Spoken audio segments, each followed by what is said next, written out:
দর্শক, চলছে বিপিএল এর একাদশতম আসর আর একাদশতম আসরের গ্রুপ পর্বের আজকে শেষ ম্যাচ, যেখানে মুখোমুখি হবে খুলনা টাইগার্স এবং ঢাকা ক্যাপিটালস। ইতিমধ্যে মুখোমুখি হয়ে গেছে এই দুই দল, টস হয়ে গেছে এবং টসে জিতে কিন্তু ঢাকা ক্যাপিটালস ব্যাটিং করবে এবং দ্বিতীয় ম্যাচে মুখোমুখি হবে ফরচুন বরিশাল এবং চিটাগং কিংস। এই দুটো ম্যাচের নিয়ে কথা বলবো, পাশাপাশি এবারে বিপিএল শুরুর আগে অনেক আশা দেখিয়েছে, অনেক প্রত্যাশা দেখিয়েছে এবং শুরুটাও ভালো করেছিল, বলেছিল যে স্পোর্টিং উইকেটে খেলা হবে এবং শুরু থেকে আমরা দেখেছিলাম রানের ফোয়ারা। কিন্তু তারপরে যে ঘটনাগুলো ঘটে যাচ্ছে একের পর এক, প্লেয়ারদের পেমেন্ট নিয়ে, দর্শকদের টিকিট নিয়ে, পাশাপাশি শেষ পর্যন্ত স্পট ফিক্সিং বা ম্যাচ ফিক্সিং বা ফিক্সিংয়ের মতো কালো থাবাও চলে এসেছে। এই বিষয়গুলো নিয়ে আজকে আমরা কথা বলবো মনা টেলিভিশনের পক্ষে, এবং আজকে আমাদের সাথে কথা বলার জন্য একজন এক্সপার্ট এসেছেন। তিনি হলেন ইন্ডিপেন্ডেন্ট টেলিভিশনের সিনিয়র সাংবাদিক মাজার ভাই। মাজার ভাইকে আমরা স্বাগত জানাচ্ছি। মাজার ভাই, আপনাকে স্বাগত। ধন্যবাদ। মাজার ভাই, প্রথম ম্যাচ আজকে, সেই ম্যাচে মুখোমুখি হচ্ছে আর কি ঢাকা ক্যাপিটালস এবং খুলনা টাইগার্স। কি মনে হচ্ছে, কার জন্য, খুলনার জন্য ইম্পর্টেন্ট ম্যাচ, তারপরে কি মনে হচ্ছে? অবশ্যই খুলনা এগিয়ে থাকছে, সব শেষ ম্যাচ রংপুরকে হারিয়েছে, তাদের জিততেই হবে, আর কোনো ইকুয়েশন সামনে বাকি নেই, জয় ছাড়া কোনো পথ তাদের নেই। অন্যদিকে ঢাকা, তারা তো অলরেডি আউট হয়ে গেছে, মাত্র 6 পয়েন্ট, তো তাদের হারানো কিছু নেই, এটা তাদের প্লাস পয়েন্ট। তবে তারাও হয়তো দু একজন নতুনদের কাউকে খেলাবে। অন্যদিকে খুলনাও চাইবে প্রত্যেকটা বল সিরিয়াসলি খেলতে, কারণ তারা জিতলেই উঠে যাবে, কোয়ালিফাই করবে, রান রেট তাদের বেশি, রাজশাহীকে পেছনে ফেলে তারা উঠে যাবে। সেই দিক থেকে পারফরম্যান্স এবং আপনি যদি বলেন যে তাদের তাড়না, এই দুই দিক বিবেচনা করলে অবশ্যই খুলনা এগিয়ে থাকছে এবং উইকেটটাও ভালো রয়েছে। উইকেটটা আগের তুলনায়, গত কয়েকটা আসরের তুলনায় দেখলাম আমরা এখানে অনেক ম্যাচ খেলা হলেও উইকেটটা ভালো আছে। সেই দিক থেকে অবশ্যই আমার মনে হয় খুলনা এগিয়ে থাকবে, তারাই ম্যাচটা জিততে পারে। সেক্ষেত্রে যে ঢাকার, যেমন বললেন, হারানো কিছু, এই ঢাকা হয়তো মাঠে পারফরমেন্স না করলেও যে পেমেন্ট ইস্যু নিয়ে অনেকে বলছে যে পেমেন্ট তাদের অলমোস্ট ক্লিয়ার, তাদের স্টার্টিংটা মানে মাঠের পারফরমেন্স বাদ দিয়ে যদি অন্য জায়গায় যদি লুক দেয়, তারা কি অন্য সাইডে বেশি লুক দিয়ে ফেললো, যার কারণে মাঠে কিছু প্রভাব পড়লো কিনা? এমনটা না, তাদের দলটা কিন্তু একেবারে যে টপ 4-এ খেলবে তেমনটা নয়, তবে একেবারে 7 নম্বর 8 নম্বর হবে সেটাও নয়। তাদের বেশ কিছু কালেকশন ভালো ছিল, তারা ক্লিক করতে পারেনি শুরুর দিকে। শুরুর ম্যাচটা আপনি দেখতে পারেন, শুরুর ম্যাচটা খুব দুর্দান্ত খেলেছে, প্রায় 180 বা 90 রান করেছিল, কিন্তু বোলারদের কারণে জিততে পারেনি ফরচুন বরিশালের বিপক্ষে, এবং সেই ম্যাচে মনে হয় 190-এর উপর রান করেছিল সেই প্রথম ম্যাচটাতেই। তারা দু একটা জয় পেলে এটা মোমেন্টাম চেঞ্জ হতে পারতো, সেটা হয়নি। এবং তাদের কিছু ভালো কালেকশনও কিন্তু ছিল, তারা ভালো করতে পারেনি। সেই দিক থেকে বলবো অন্যদিকে মনোযোগ না, এবার সিচুয়েশনটা খারাপ ছিল, নতুন ফ্র্যাঞ্চাইজ, তারা চেষ্টা করেছে বা দল কেমন হবে সেটা বুঝতে পারেনি, বোলার দরকার ছিল সেটা বুঝতে পারেনি। তবে এটা 4 থেকে 5 নম্বর হওয়ার মতো দল ছিল, বা 4-এ থাকতেও পারতো, সেটা হয়নি। দুই একটা ভুলের কারণে দুই একটা প্লেয়ার ক্লিক করতে পারেনি। সেই জন্য যেটা মাঠের বাইরের ফোকাস করেছে বলছেন, তাদের থিম সং, তাদের স্টারডম, তাদের শাকিব খান, সেটা ভালো কিন্তু বিপিএলের জন্য, সেটা তাদের জন্য ভালো, এমনটাই হওয়া উচিত ফ্র্যাঞ্চাইজ টুর্নামেন্টে। এটা হলে ভালো, তবে এটির জন্য মাঠে প্রভাব পড়েনি। মাঠে প্রভাব পড়েছে যে তারকার ভালো করতে পারেনি, সেই জন্য। যেটা হলো যে আপনি বললেন যে আজকে খুলনা জিতলে এবং দুর্বার রাজশাহীকে টপকে তারা চলে যাবে, সেক্ষেত্রে কি দুর্বার রাজশাহীর জন্য একটু স্বস্তি হবে কিনা? কারণ তারা যে পেমেন্ট ইস্যু নিয়ে যে ঝামেলাগুলো তৈরি করছে বারবার, এই জায়গাটায় কেন এরকমটা হলো যে এত আশা প্রত্যাশা দেখে এবারে বিপিএলটা শুরু হলো, তারপরে এই ধপাস করে এইভাবে পড়াটা, আসলে এটাকে কীভাবে?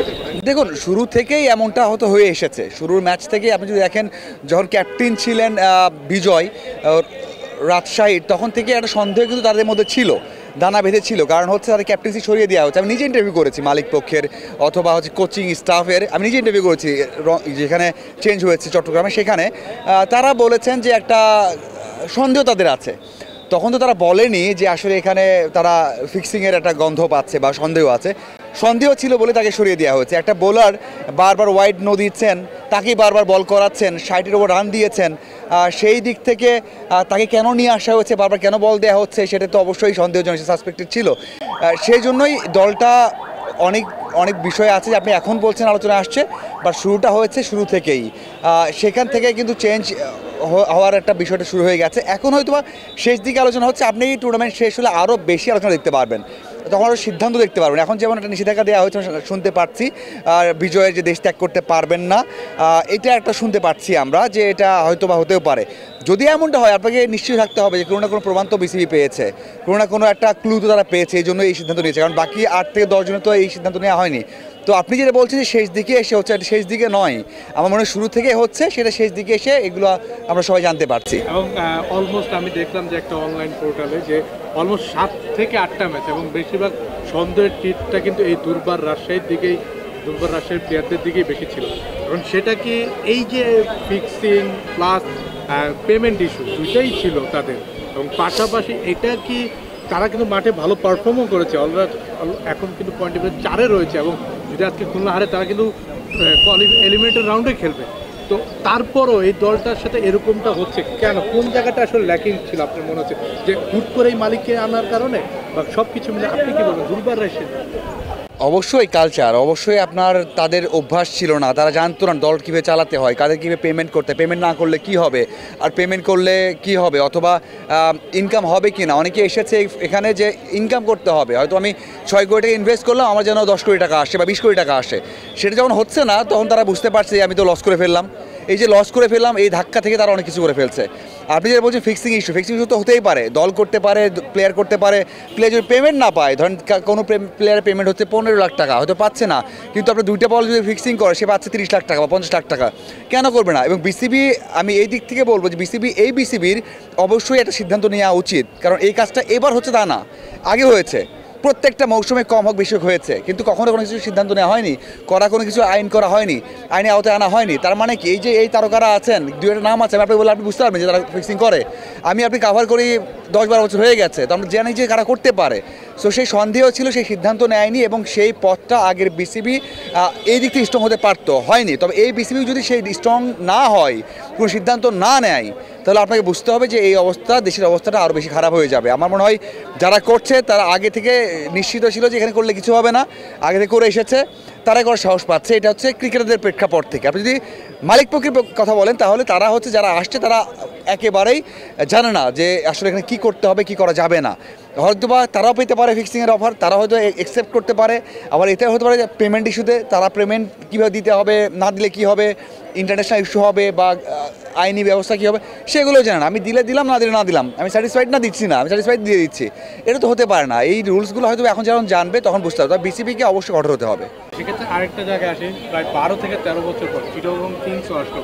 গতকালকে তাদের ওনার সামির কাদের একটা কথা বললো যে লাইভে এসে তিনি এবং তার ক্যাপ্টেন মিঠুন, যে তাদের নিয়ে ফিক্সিংয়ের কথা হচ্ছে বা পেমেন্ট ইস্যু নিয়ে।